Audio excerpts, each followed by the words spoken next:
Hi there, and welcome to the Skylight Books author reading series.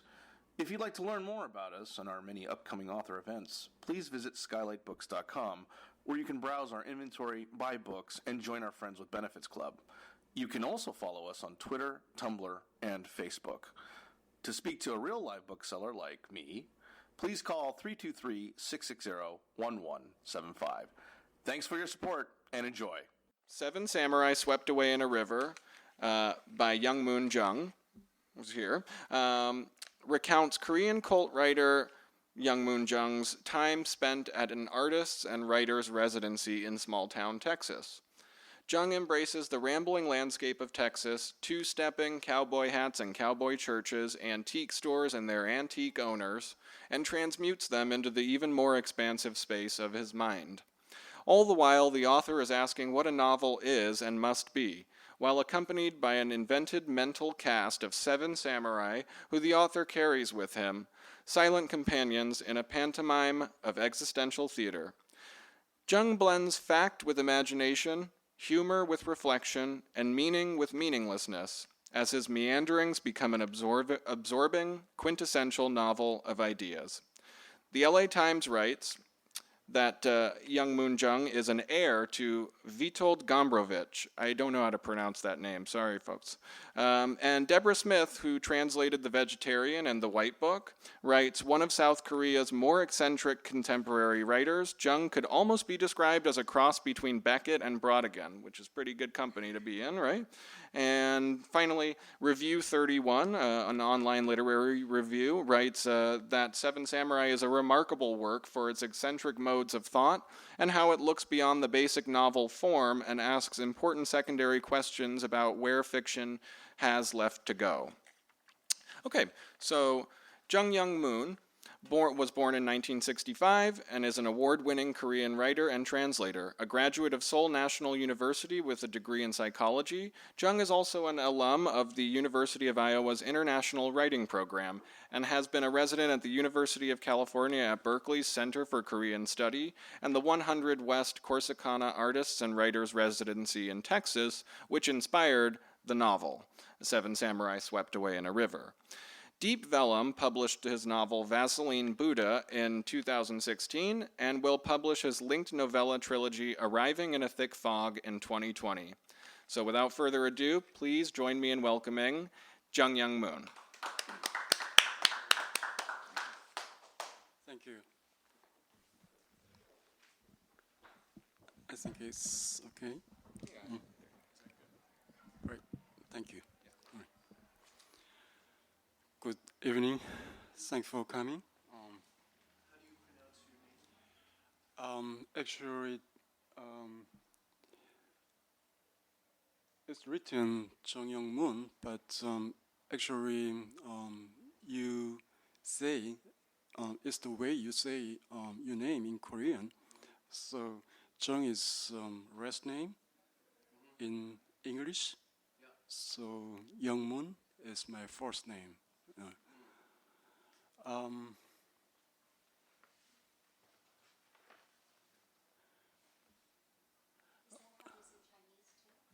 Yeah, it's same way in Chinese or in Japanese too. Yeah. I'm gonna get you a chair if you want one. Yeah. Yeah. I think it's chairs better. I think. Yeah. So the family name comes first. No. It's sorry. Family name comes first. Yes. Yeah. It's reverse. Yeah. Thank you very much.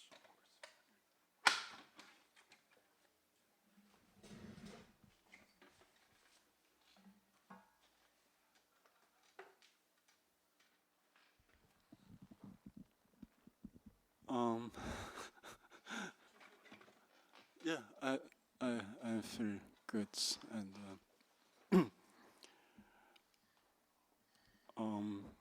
has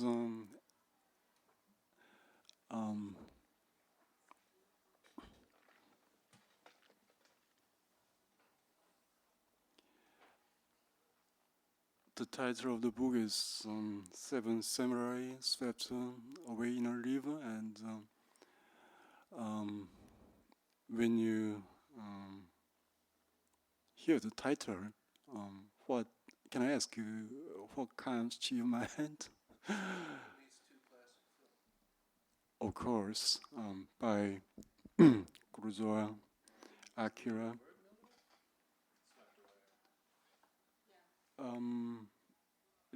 Is it a film too? Swept Away? Swept Away? I don't know the movie. What's it about? Can I ask you? Lovers, right? Go ahead.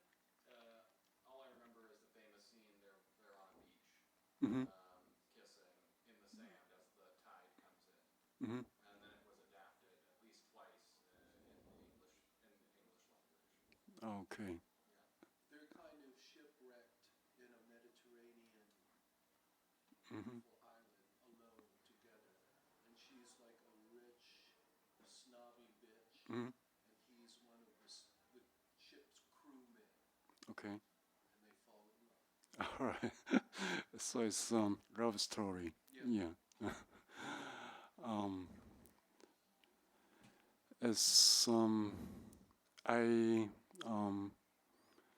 got part of the title from the film by Kurosawa Akira, but I really don't remember much about film which I had seen really long time ago, except the fact that seven samurai appear in the movie and they fight against some other people, and some this was originally published in Korea about 1 year ago in Korean, and then translated into English and published a little ago. And I found some reader complaining about that when he read this book and he read through about half of the book, but there is no story of seven samurai at all. So he kind of expected some story about seven samurai, but seven samurai actually appear about after half of the book, and they really don't too much for the story of the book. They are kind of irrelevant figures appearing quite suddenly into the book, and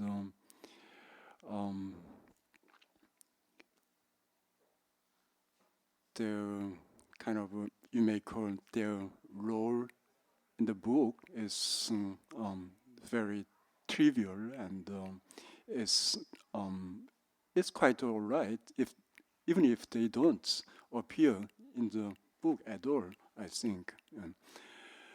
But as I wrote in the beginning, it's story about my stay as a writer in residence in small town Texas, and so it's there are stories about Texas, and but maybe half of the book not at all about Texas, about totally remote things. Well, Kurosawa's movies are used as the template, the formula structurally for many well-known like yeah, of course, yeah, yeah. The Magnificent Seven, yeah, yeah, yeah. Throne of Blood, I think, was used as the template for Star Wars. Mm-hmm. Yeah, of course, yes, yeah, right. Um, this book is um, really um, non-conventional. It's not at all traditional fiction. Um, it's really has nothing like things you expect them to be in fictions, like um, characters or um, some issues or conflicts between characters or so character characters development or character yes sorry characters development like that like storyline or plots or even themes like that you normally consider them to be necessary to be in fictions. Those kind of things don't exist in this book, and it's basically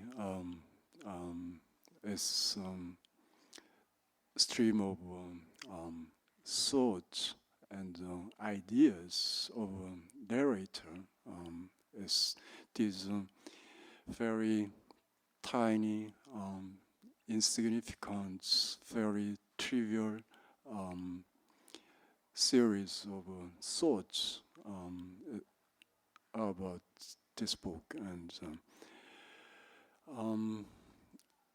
I I may read some parts, maybe give an idea of how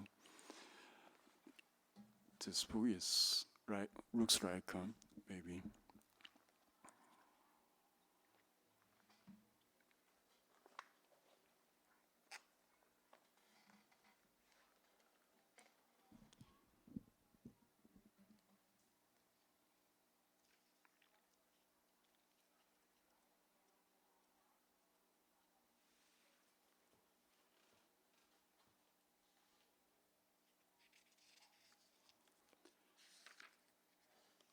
When I studied at small town in Texas, what I found really interesting was that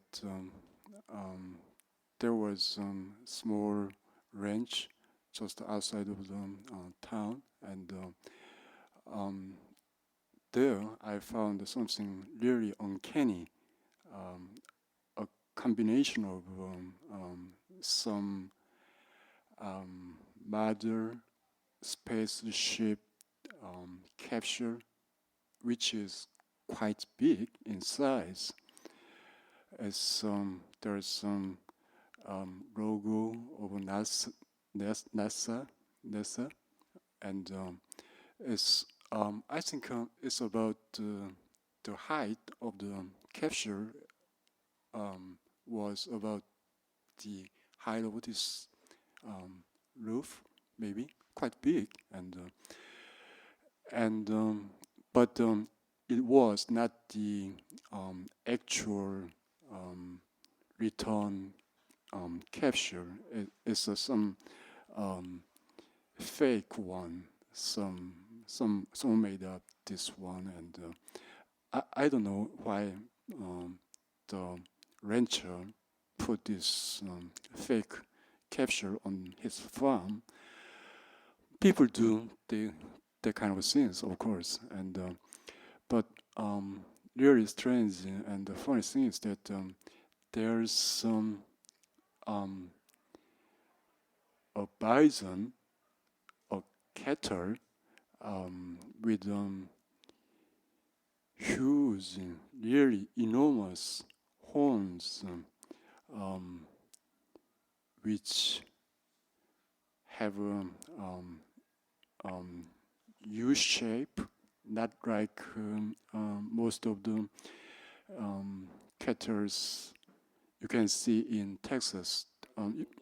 Longhorns have horizontal horns. So this particular cattle is actually from Africa, and my friend who's Texan, he's older than me, and he say that he has never seen cattle with such a big horns in Texas himself. He actually brought me to show this bison, which has really enormous horns, and I felt when I saw the bison first that it has so enormous horns that I kind of thought that it must have come from its back from outer space for some unknown reason, because they couldn't explain why these horns are so big. And interesting is that normally what cattle do is most of the time grazing, of course, and it grazes. But sometimes, somehow, this cattle approaches this space capsule and roams around this capsule, and there's of course some door at capsule, space capsule, and it's really funny to see that this cattle with enormous horns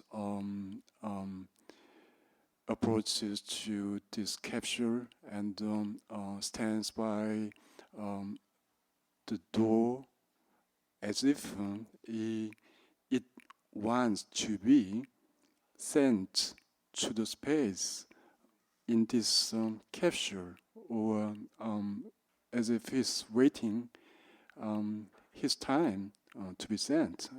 And it's really interesting scene I've seen. And so I had no idea what made the rancher to put this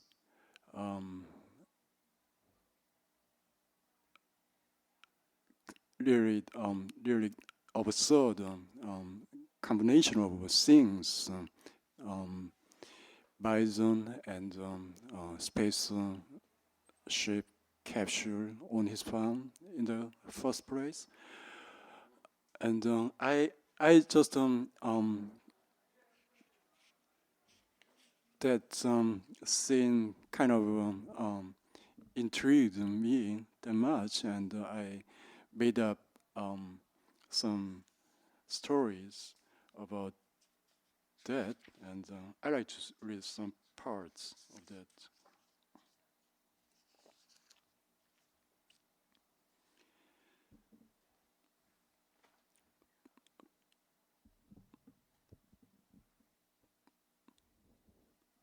Perhaps the farmer thought of his farm with the spaceship parts and on Angkor Watusi, the cattle's specific species, Ankorwatusi from Africa, as a sort of a theme park, and thought that the park required only the spaceship parts and the bovine and nothing else.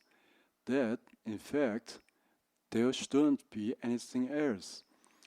And he may have thought that the key concept of his farm, which was neglected, like the things on it, was neglect.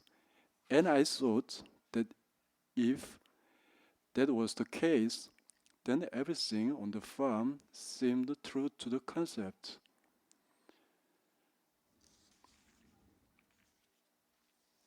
I skipped some parts. I thought that by placing the capsule, which was part of a spaceship on his farm, along with the anchor Watusi, the farmer was conveying a message, but didn't know what kind of message it was.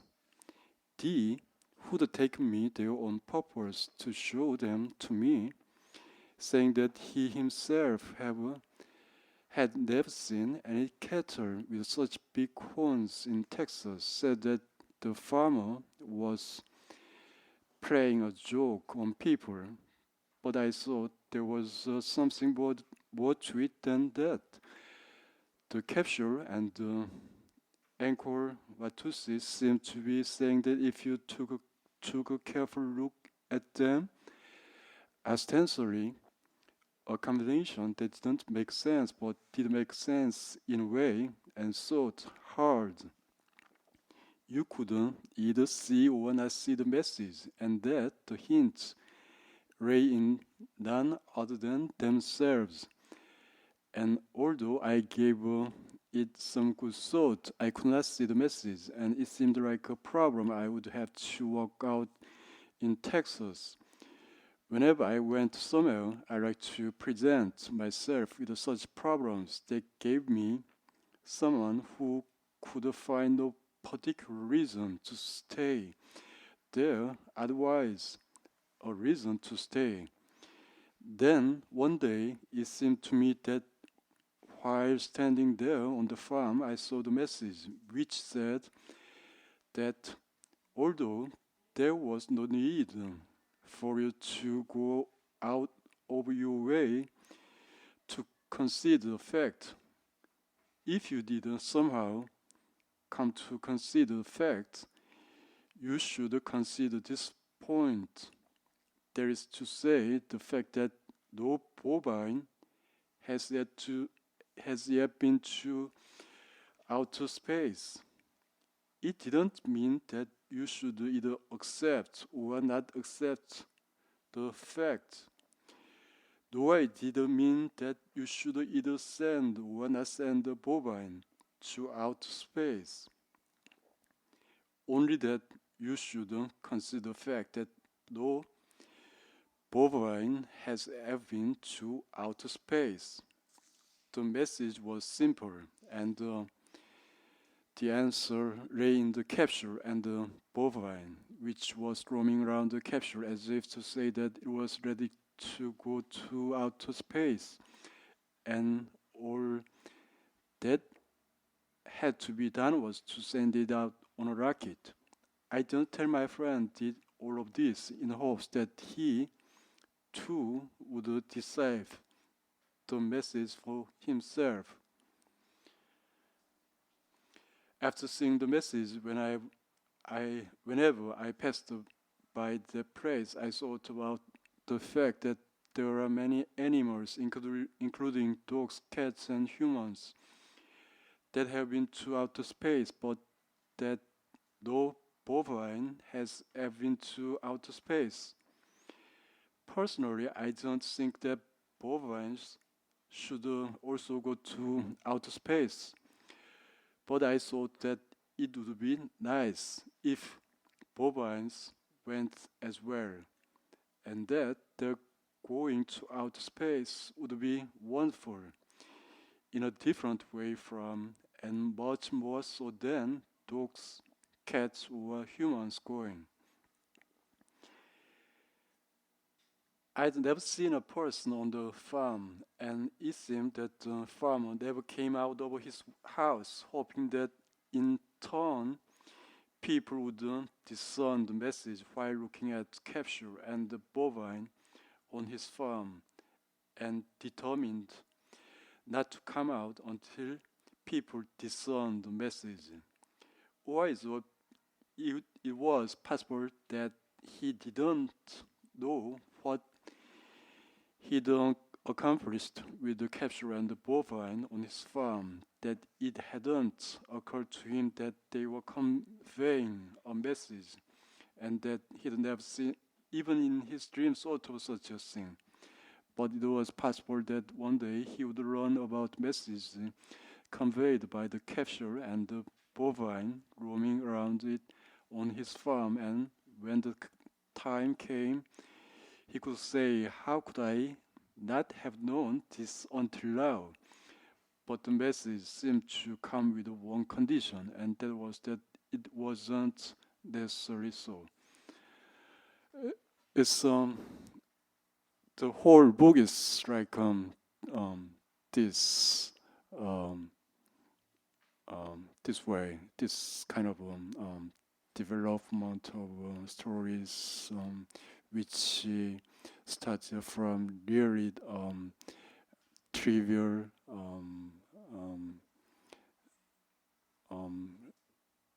in very insignificant things, and just before this capture and bovine, there's a story about something I came to find out when I stayed there.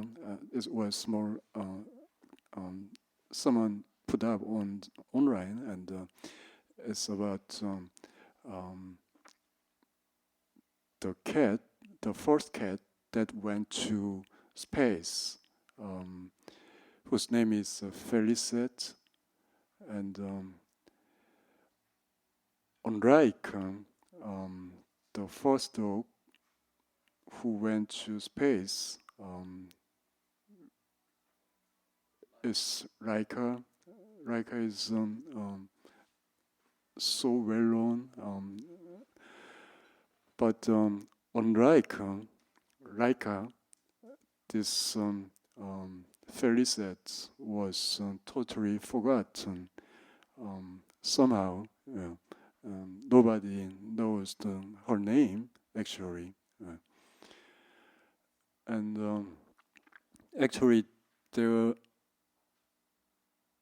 have been so many kinds of animals, dogs, cats, humans, and do you know what else animals that went to space? Monkeys, chimpanzees, of course, mice, all kinds of rats, and yeah, and yeah, of course. I think humans were there, so maybe it's possible. And I kind of really got interested in the history of space exploration, and I read some more articles about that, and actually the first animal that went to space is something very tiny. Really, can you guess what it might be?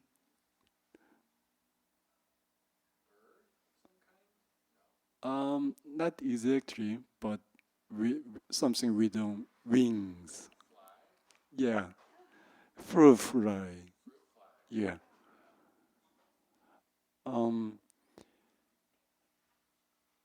I think it could be fruit fly could be maybe at the time, long years ago, I think they scientists thought that it must be best choice. I think in many ways, I think it's really tiny, and you could send it in a really tiny rocket, and yeah, and afterwards, even in Raika's case, you have to strap Raika in small rocket because the speed is tremendous. So yeah, and I found story about Felicet, and it was really kind of very sad story. Actually, very tragic, because some space agency in France,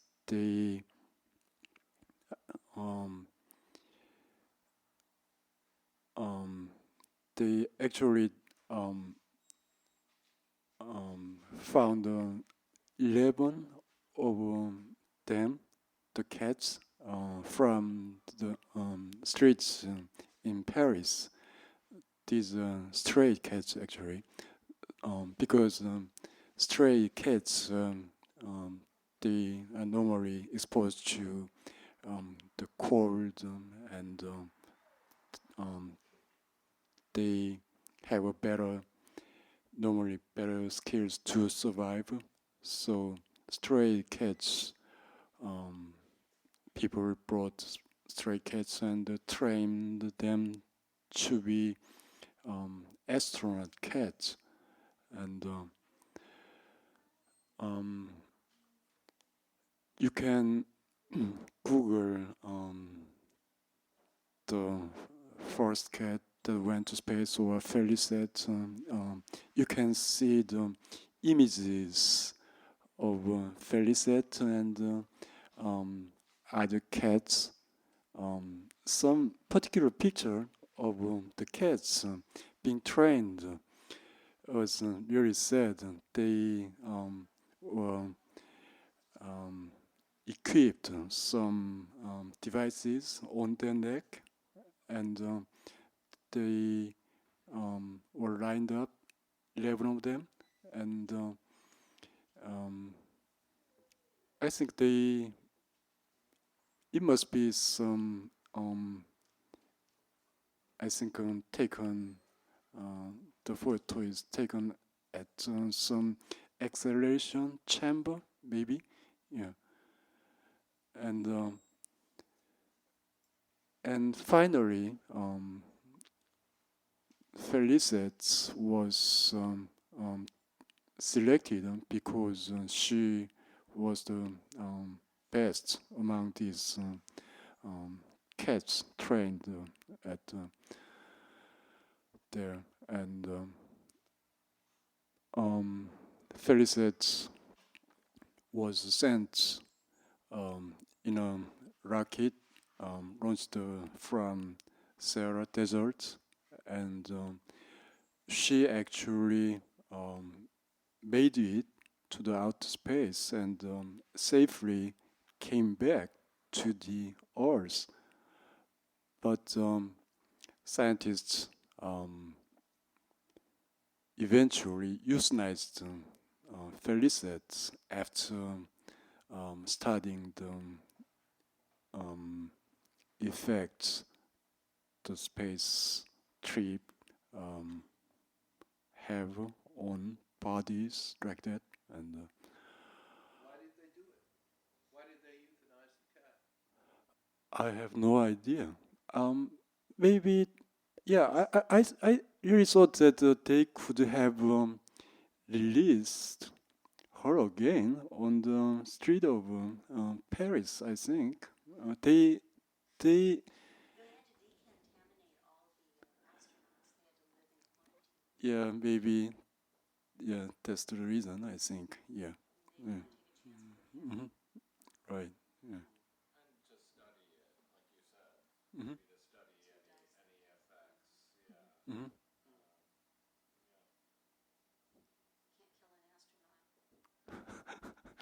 No. We've succeeded a few times. I never heard of the animals coming back. I always thought they get shot up there and Some many of them, Like it never got back. right. Yeah. many of them are actually or died when in the early age of space exploration, so many rockets exploded just after launch or on the way to outer space, or many of them failed returning Earth. So In the United States? um, that only actually Rush was reading the space exploration for many years, and To my knowledge, we only lost 3 guys on the ground. Yeah, in the mhm, fire or the training mhm, capsule. mhm, mhm. And then, of course, the Columbia and the Challenger.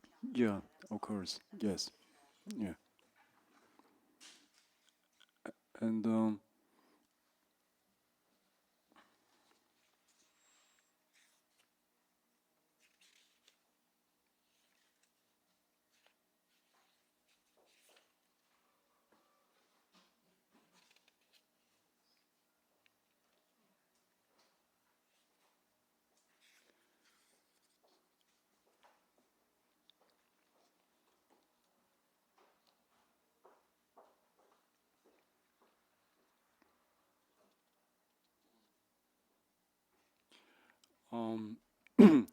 have you been to Texas?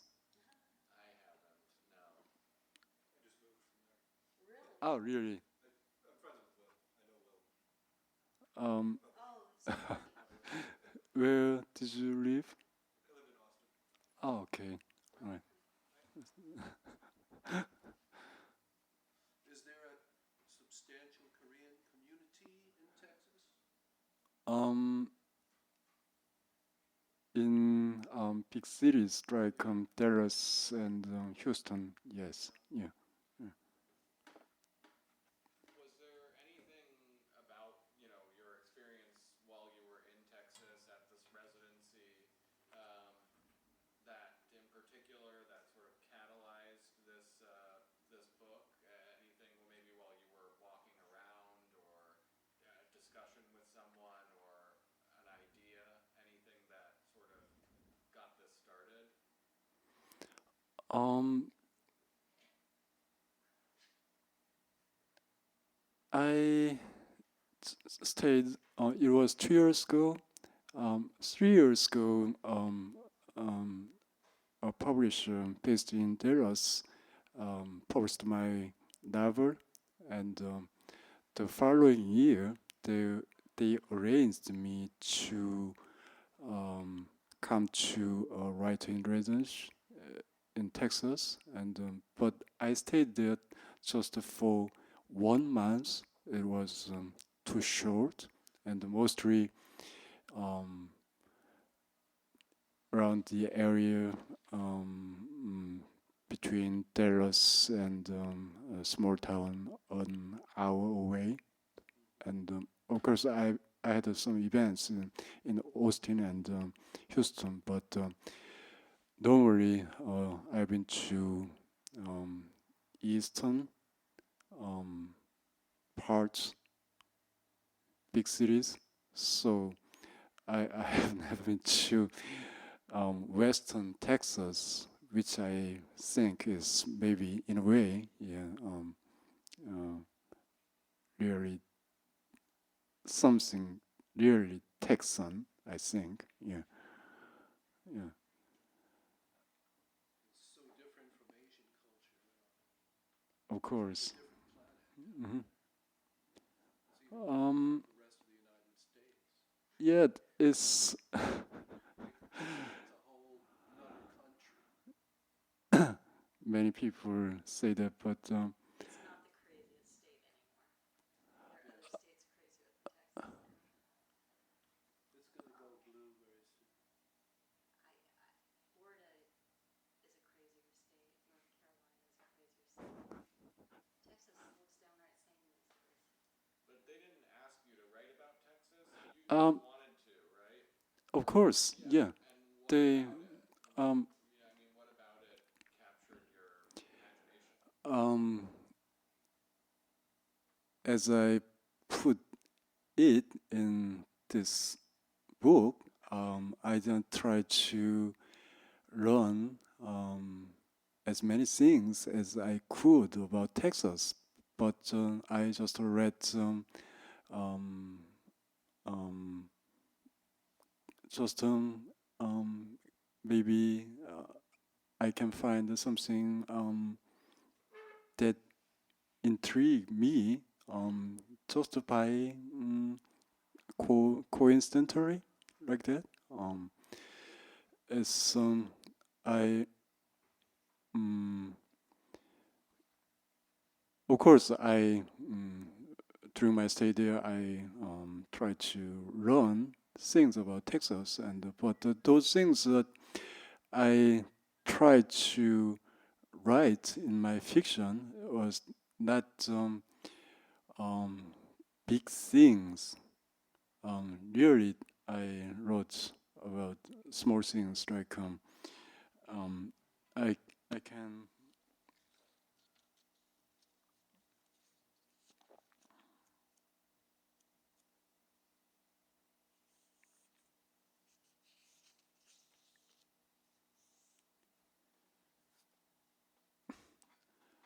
um, I read some article about true Texans, and um, there were many, and like 20 things you should know if you are true Texans, or 50 things you should know if you're true Texans, and it's really many of them I think really stupid things, I think. But what I found interesting was that um,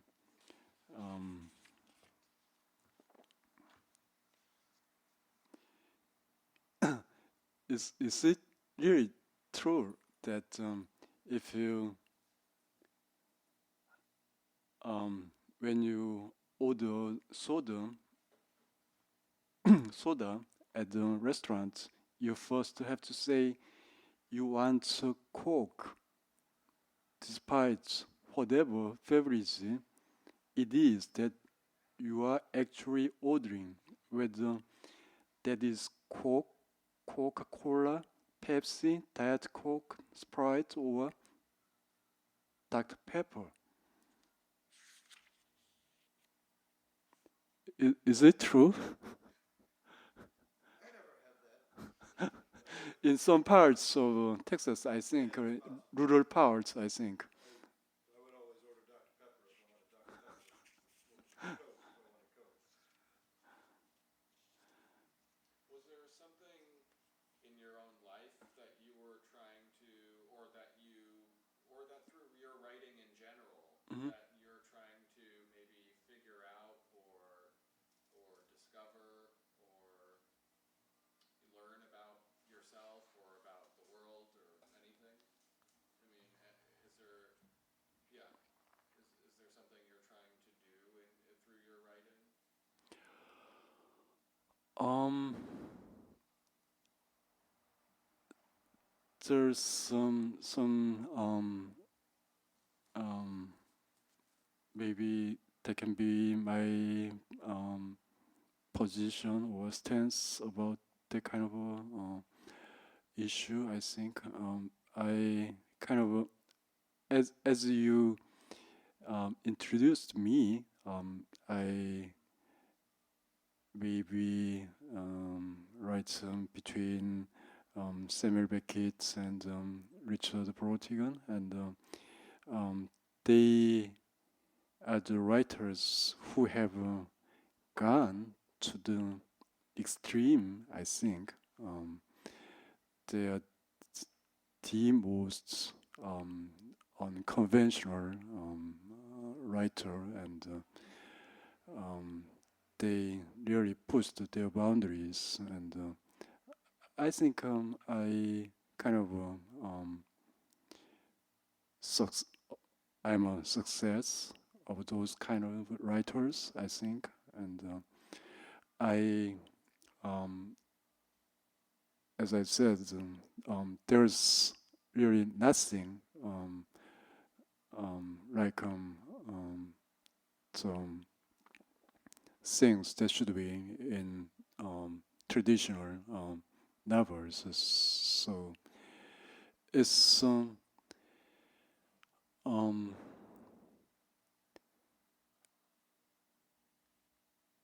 when normally you say that fictions reflects your lives or the world we live in, but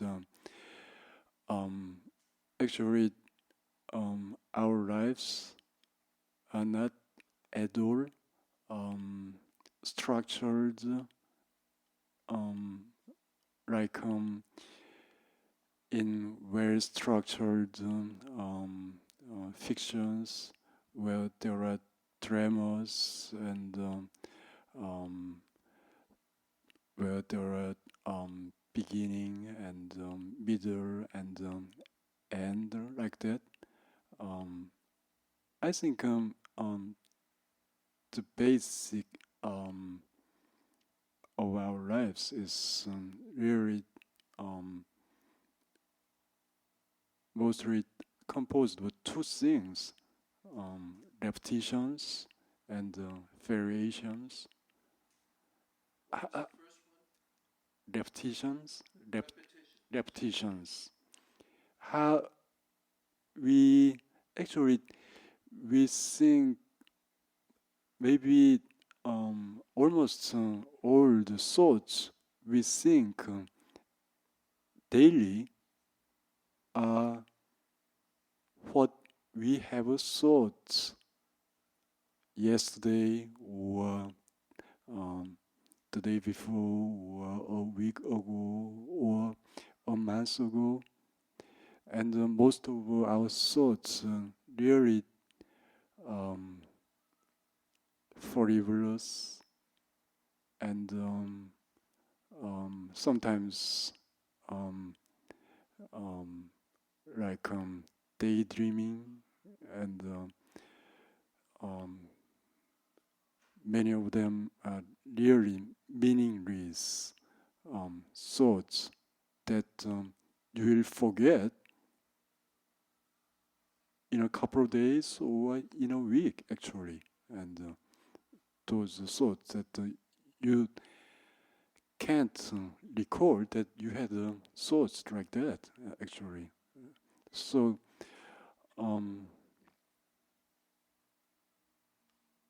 and of course, there are some changes of thoughts, and you make some progress of thoughts, and you change this, and I think this that could be called variation, and but I think when you really think about how repetitive your life is, it's really actually amazing how much it is, yeah, to think about that. And these repetitions, I think, have no structures of any kind, or is very meaningless. And I think in the 20th century, writers who are considered to be avant-garde writers, they realized that how our lives so repetitive and how banal our lives. So they try to write our lives or the world as they were. So they couldn't. They found that they couldn't find well structured things that you normally think should be in the fictions. So they defy, began to defy and refuse some things they thought necessary in fictions. And Okay, but generally when people read, they want to be captivated by Mhm. good themes. Mhm. Passion, war, love, life, death. And so is your intention to frustrate those expectations and make sure people don't get what they basically want in your writing? um, it's because in your real life there's no dramas, so you need fictions or films that have dramas. As escape from the boredom of life. Yeah. In a way, very much so. Yes. Yeah. And to give it maybe more comprehensible order, whereas life is more. Chaotic. Yeah. Very chaotic. It Yeah. sounds also Mhm. like the avant-garde writers you were talking about, and perhaps your writing as well. That even though it's always called sort of unconventional and avant-garde or whatever, that in fact it may be truer to actual life. Exactly. It's Right. truer. Yeah. Yeah. And that maybe we've gotten so used to sort of structure, Mhm. arcs, character arcs, denouements, and whatever else goes into making Heroic narrative. narrative, classical, Mhm. narrative Mhm. generally, or Mhm. traditional narrative that we're projecting it onto real life, when in fact real life is a little bit more banal, like you Mhm. said, Mhm. much more repetitive. Mhm. Large swaths of it are meaningless, Mhm. or at least are transitory. Right. Your internal Mhm. stuff, right? Mhm. Yeah. So you look at a writer as magical as sweat birds, and he shuffles out a deeper truth, and the deeper truth is more meaningfully found Mhm. through the exploration of diffuse structural means, whether you Mhm. call that reality or Mhm. experimentation or however you arrive at a deeper truth, a more profound realization and epiphany versus a heroic narrative. Mhm. But you're defying that expectation. I mean, you're not arriving at a deeper truth about cows in space, are you? Maybe he's creating a philosophical It's some. Psychological portrait, maybe. or even a method of questioning. It's some. Um, with almost all episodes like um, bovine or the first cat into space. I, in the end, in these small episodes, I made these stories as if make it same as if it was nothing was said. It's like I talk about something and then denies it and then make the whole story become almost nothing. It's like the story was said. It's um, it's because I think I became so skeptical about um, not only about traditional storytelling, but also about um, telling stories in the form of fictions itself. I think it's actually the whole book is someone reviewed about it, and he said basically about meaninglessness itself. I think it's this book is about question of meaninglessness itself, and I think yeah.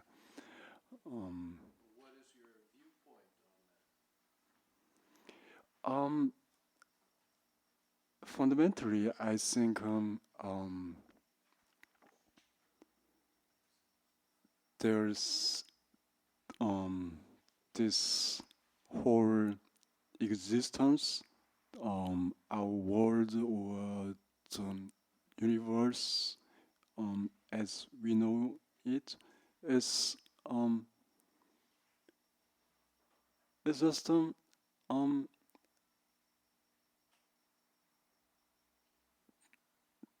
it exists as some result of just a coincidence. I think there's no necessary reason for this world to be existed in the first place, and there was actually nothing in the beginning, and then there came an existence 4 billion years ago, but it won't rest forever, and our lives are same as really brief, and someday will perish, and it'll be like as if we were not existed. Like I think that nothingness or nothing is the most interesting and maybe the ultimate theme of maybe literature. Is your next work, I think it's arriving in the fall? Sick folk. Yeah. Is that, does that have to do with any of these ideas or themes? Nothingness, meaninglessness? I think I've written almost all of my books um, some, on this theme writing. Right. Are you a Buddhist? I don't think I have a religion, but I'm very um, inclined to the teachings of Buddhism. I think. Yeah. Well, from what I know about Buddhism, it does not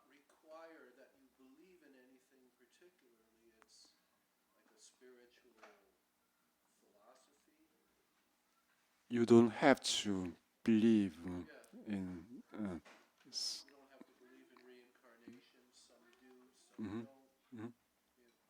etc. Mm-hmm. It's a Yeah. pragmatic philosophy. Yeah. And what do you think about writing itself, the act of writing? What is this? I mean, what is the mystery of that? Not only why do it, but what is happening? What do you or anyone, Authoring. Yeah, what's happening there? Yeah. it's sort of like your thesis is writing is so unimportant that I will write the most trivial book on the most trivial notions that anyone could imagine. This will be the most trivial book of all time. So what is your strong motivation for writing? Do you feel every day I must write? And what would your reason for feeling that be? Actually, I I think I try not to write. Oh, really? Yeah. Because you don't feel like you have a compelling Mm, impulse to do so? no. No. And, No. and it does not suit your aesthetic to feel that way. No. No. Um.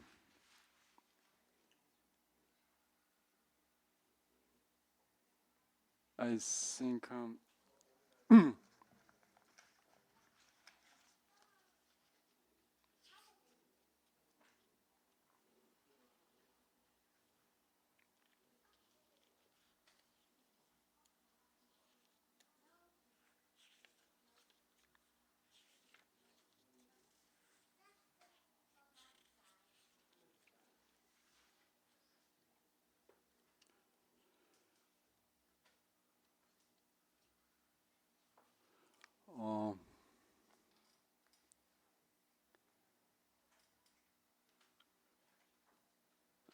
What.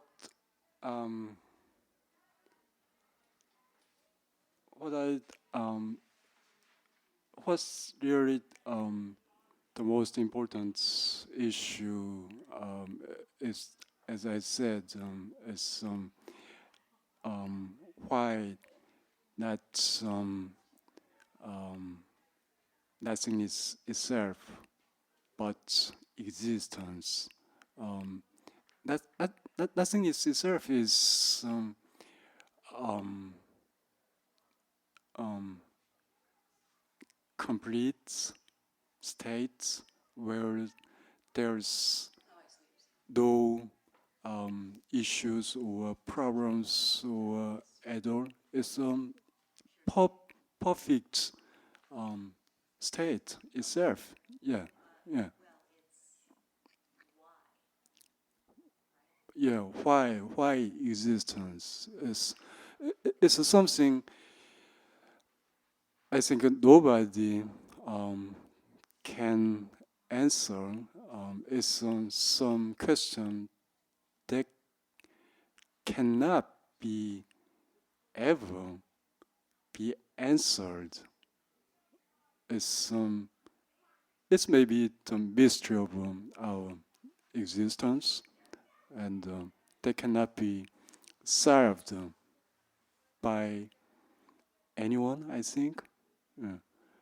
And I think as long as there are humans, there would be these great mysteries about ourselves, and um, but there is no answer to the question, and uh, so as a writer, I think what I can do is not to um, prescribe. Um, The way I see, not to author, but to allow the perfect state of why exist for each person in their own dignity and space, and not prescribe or author or narrate all right. or summarize, but to allow this perfect state of being to exist in a Zen-like state Mhm. and offer that as a description of peace, actually. Yeah, yeah. In a way, yes. Yeah. So, um, Very Eastern idea. it's some um, there's some. I think that thing you can deal with the issue of nothingness, and um, but I want to write about nothingness, but nothingness or nothing, but you can't write um, about nothingness or nothing. The only thing you can write nothing about nothing is nothing, I think, and so I try to write something about almost nothing. Yeah. So it's the whole story is exactly about something about almost nothing, and sometimes that eventually um, ends like almost nothing, and so. So your most perfect book would be no book. Um,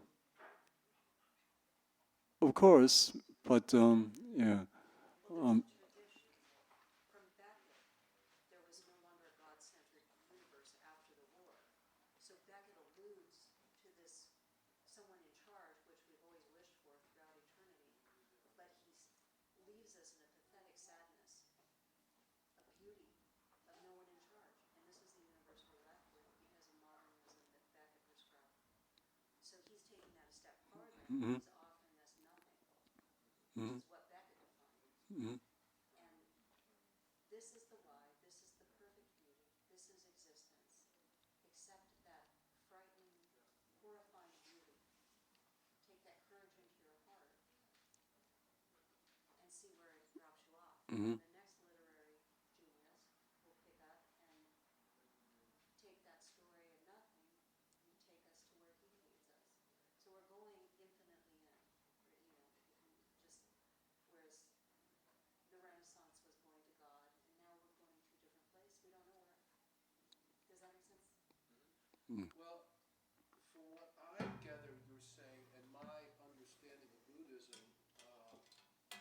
the idea of Buddhism is that you quiet the mind and while observing where the mind goes. And observing where the mind goes, your discovery is of nothingness. mhm, mhm, That's my interpretation mhm, And that's mhm. where the of peace what is. you're saying. Yeah. That's where the mastery is. It's some. The It's some. perception is Yeah. illusion. It's some. Somewhere Buddhism and writers like Beckett who saw nothing is in their works in the world and beats together is the point that you see the um, great emptiness itself. I think emptiness. Yeah, yeah. Courage there, there's beauty, there's horror, there's the sublime in Hmm, emptiness. hmm, I think Beckett was ultimately sad to discover that God doesn't exist in the way that he would have wanted, and all hmm. those things that you nail yourself, you nail your world to, they float away. But you're not sad. Well, Beckett was also humorous. He was very funny man. Um, it's um, That those things happen to be true. yeah, right. Yeah. It's um, really amazing that writers like Beckett or um, they um, who saw this emptiness of the world, and um, they were, I think, Beckett himself was very depressed about this. Yeah, but it's at the same time, it's this emptiness that made him really humorous, and when you see this emptiness, you realize that the world is not as important. The whole thing in this world is that important as you um, might think. Relationships and um, um, things that annoy you, frustrate you. Those. Call the concept of non-attachment. Mhm. Yeah, yeah. Um, detachment is actually, I think. Yeah. Attachment Mhm. always ultimately leads to sorrow because everything goes away. Sorrow, it leads to sorrow, but you can find that there's nothing that really matters, that you can um, uh, find, I think, freedom from outward, and you can be liberated. Yeah, Liberated. yeah, liberated. Yeah, I think that's something um, you can reach by maybe religious beliefs, or in my case, it's by writings themselves that I I think I am reaching to this um, realization that there's not there's nothing that really matters. Yeah. You can liberate yourself from some. Um, And yet, we're at a moment of ultimate crisis in world history, We're at the point where we might possibly be able to save ourselves from extinction or not. And we're at the mhm. fulcrum of that moment in history. So if any time were important, if any issues were important, such times and such issues are here with us now. And still, to you, I mean, should we feel an obligation to act and all of that kind of stuff? To Um, try to preserve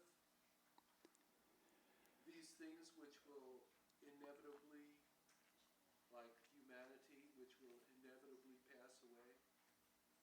Just let it go? um, I don't think I. I think the idea is that you're always rescued and safe in the present. And we're in a temporal world where everything passes away. There is no ongoing forever steep line of progress. That's a myth, We're, the only safety and rescue we have is in this meaningless moment that we're all living through right now. We're fully attached to it. Nothing is going to happen to us right now. And if you compose your life of a series of those moments, you will always be safe. And the masters rely on breath. They rely on simple gesture, and they create peace in the world. It's like a prayer to restore humanity back to humanity. I mean, like Thich Nhat Hanh, there are some ideas that are very they're good ideas, they're good philosophies, and I mean, everything's going to pass. There's nothing that's going to stay the same. Nothing. I mean, there's nothing out there. There really is nothing out there. I mean, Yeah. and yeah, we should measure in simplicity and minimalism our lives with grace, and we should demonstrate that ethic to others. A very simple thing. There's nothing simpler on earth than to understand that concept. If we all did that, we'd probably all end up in a better place. But there are people who, for whatever ego or fear they have, need to exploit nations and peoples, and so we look to literature to get us calm again. Um, I actually try to um, keep a bit of a distance from the really big issues happening close to us, close to me. If you care about all those things, you cannot um, concentrate, focus on some things you really are working on. So what I trying to do is try to write what I think I am good at, and I think I'm good at making humorous stories and making stories funny, and I think it's Richard Brautigan is he's the most maybe um, eccentric and oddball writer I know of, and he he what it tells really tiny things, but he from these tiny things he makes up um, really amazing, funny stories with the help of pure imaginations, and I think this this imagination is, I think, the most um,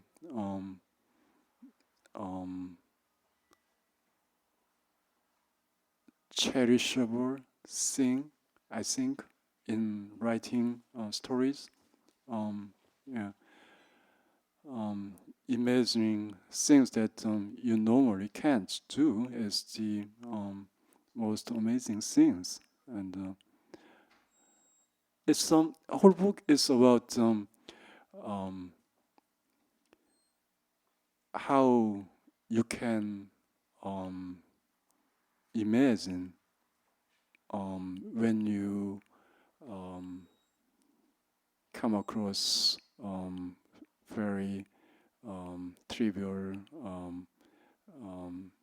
stories that can be turned into fiction, like stories about the first cat that went to space, or a bovine and spaceship capture on a ranch in Texan farm, and there's some story about um,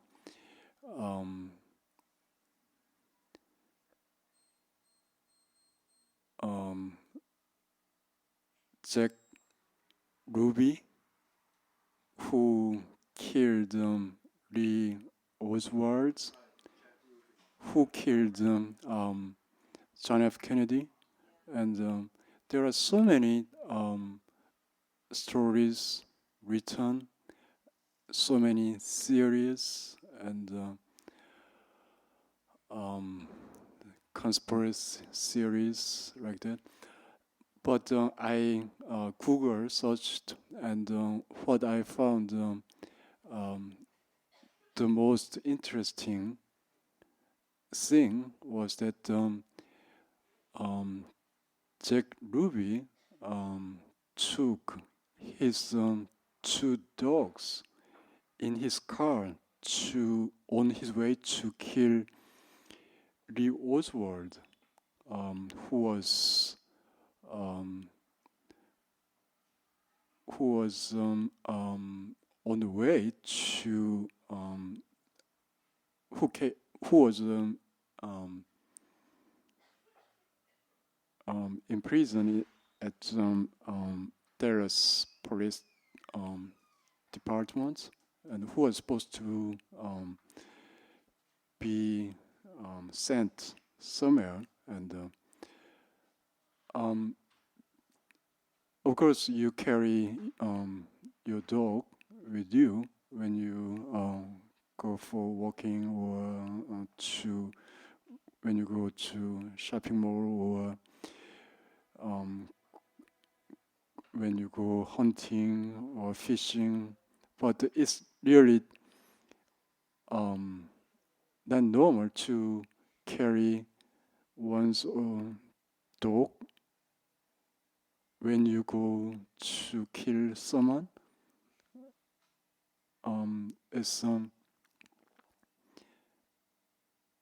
I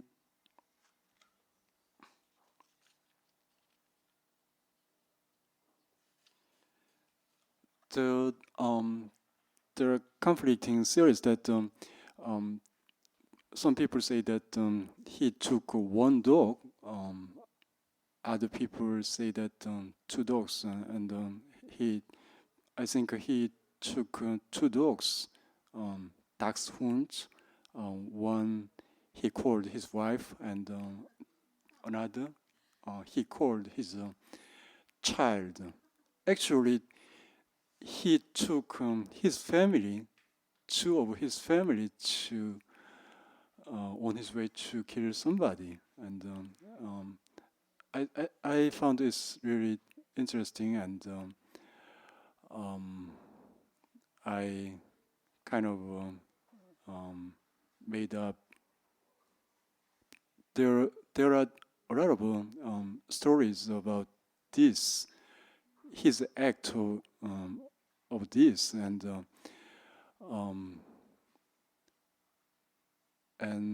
I kind of came up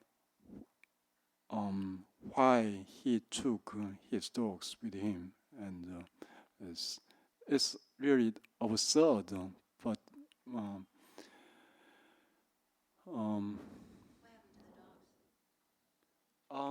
eventually he Ruby shot Oswald and killed him, and he was arrested on the spot, and some other people came afterwards and took these dogs and sent to someone. I think the dogs had a happy life. Yeah. I think. Yeah. Thank you. Thank you. Thank you. Thank you. You've been listening to the Skylight Books author reading series. Don't forget, you can listen to this and all of our other great podcasts at skylightbooks.com. Thanks again for stopping by, and we hope to see you soon.